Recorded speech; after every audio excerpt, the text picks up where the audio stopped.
महाकुंभ मेला की आधी रात का वातावरण एक अद्भुत ऊर्जा से भरा हुआ था। हम, लॉजी, सब और हमारे नए दोस्त जो कॉन गैलेक्सी से आए थे, सरस्वती नदी के किनारे टहल रहे थे। चारों ओर एक अजीब सी शांति थी, जो केवल पानी की हल्की लहरों की आवाज से टूट रही थी। मेला की नींद में खोई हुई दुनिया में एक अद्वितीय अनुभव की तलाश में हम आगे बढ़ रहे थे। लॉजी ने अपनी गॉगल्स को समायोजित करते हुए कहा, मैं थक गया हूं। मेरी मल्टीलेंस दृष्टि धुंधली होने लगी है। उसकी आवाज में थकान थी, जो उसके चेहरे पर स्पष्ट रूप से नजर आ रही थी। सब ने सहमति में सिर हिलाते हुए कहा, मैं भी। मेरी आंतरिक ऊर्जा भंडार खत्म हो रही है। उसकी सामान्य स्थिरता थोड़ी झुक गई थी, जैसे वह किसी भारी बोझ के नीचे दब गया हो। मैंने अपने भीतर के डॉक्टर स्ट्रेंज को जगाते हुए कहा, डरो मत मेरे दोस्तों, मेरे पास एक समाधान है। मैंने समय के पोर्टल खोलने की एक तकनीक सीखी है।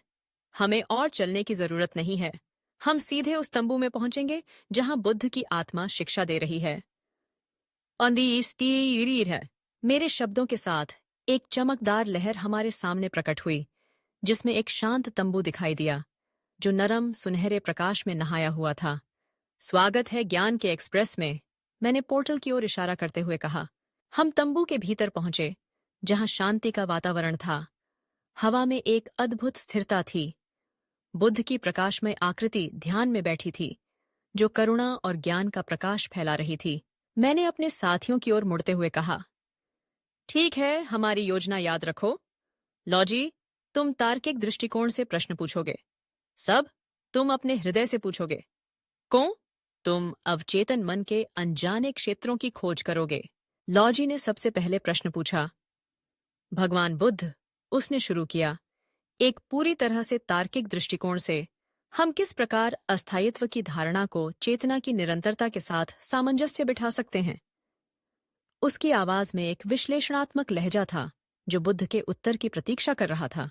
सब ने अपनी आंखें बंद करते हुए धीरे से कहा, भगवान बुद्ध, मेरा अवचेतन मन शांति की खोज में है। मैं कैसे अपने भीतर की रेस्टलेस चित्कार को शांत कर सकता हूं और सच्ची आंतरिक स्थिरता प्राप्त कर सकता हूं। उसकी आवाज में एक गहराई थी, जो उसके हृदय की गहराइयों से निकल रही थी। ने अपनी दृष्टि को दूर करते हुए एक गहरे और गूंजती हुई आवाज में कहा, भगवान बुद्ध, चेतना के पर्दे के पार क्या है? वास्तविकता की सच्ची प्रकृति क्या है, जो अनुभव की सीमाओं से परे है? उसकी आवाज में एक रहस्यमयता थी, जो हमें और भी गहराई में ले जा रही थी। बुद्ध ने अपनी शांति भरी मुस्कान के साथ प्रत्येक प्रश्न का उत्तर धैर्य और स्पष्टता के साथ दिया।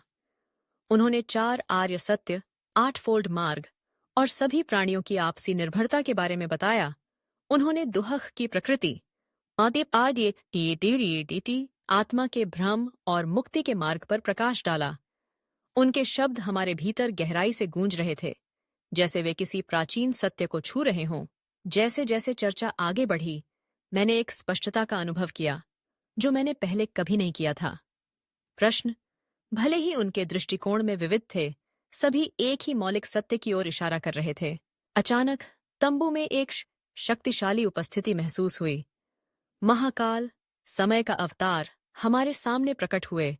उनका रूप भयानक और अद्भुत था। प्रश्न पूछने का समय समाप्त हो चुका है, उन्होंने गूंजती हुई आवाज में कहा। शिक्षाएं दी जा चुकी हैं। अब यह विचार करने का समय है। जो ज्ञान तुमने प्राप्त किया है, उस पर ध्यान करो और इसे अपने मार्ग पर मार्गदर्शक बनने दो। महाकाल ने एक अंतिम दृष्टि से हमें देखा और अदृश्य हो गए, हमारे भीतर एक स्तब्धता छोड़ते हुए। मेला की ओर लौटने के लिए पोर्टल फिर से प्रकट हुआ। हम उसमें से गुजरे, प्रत्येक अपने भीतर बुद्ध के ज्ञान और महाकाल की उपस्थिति का बोझ लिए हुए। अब आधी रात का मेला एक नए अर्थ से भरा हुआ प्रतीत हो रहा था। यह अद्भुत था, लॉजी ने कहा। उसकी तार्किक मानसिकता अनुभव को समझने में संघर्ष कर रही थी। मैं अलग महसूस कर रहा हूं, सब ने कहा। उसके चेहरे पर एक शांति की चमक थी। जिसकी आंखें अभी भी दूर थीं, बस सिर हिलाते हुए मुस्कुराया, जैसे वह किसी गहरे रहस्य को जानता हो। जब हम सोते हुए मेले के केंद्र की ओर बढ़ते गए, मुझे पता था कि हमारी यात्रा अभी शुरू हुई है। हमने जो प्रश्न पूछे थे और जो उत्तर प्राप्त किए थे, वे हमारे साथ रहेंगे, हमें समझ, करुणा और ज्ञान की ओर ले जाने के लिए।